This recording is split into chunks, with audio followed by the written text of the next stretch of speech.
এভাবেই আমার সুখে দুঃখে সংসার জীবন কাটতে থাকলো, যেখানে ছিল স্বামীর ভালোবাসা অফুরন্ত। পর আমার যখন সংসার জীবনের ৮ মাস বয়স, তখন আমি জানতে পারলাম আমি মা হব। আমি তো তখন প্রস্তুত না মা হতে। আমার মোটেও ইচ্ছা ছিল না মা হবার এত তাড়াতাড়ি। আমি চেয়েছিলাম আরও সংসার জীবনের কিছুটা সময় পার করব, সবাইকে বুঝবো, জানবো, চিনবো, তারপর একটা সিদ্ধান্ত নিব।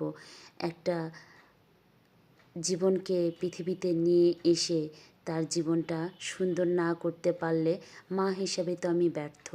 কিন্তু আমার কথা কেউ শোনেনি। আমার মা, আমার স্বামী দুজনের চাপে আমাকে বাচ্চাটা পৃথিবীতে নিয়ে আসতে হয়েছে। তো আলহামদুলিল্লাহ, আমি আমার সন্তানের মুখ দেখে সব দুঃখ কষ্ট ভুলে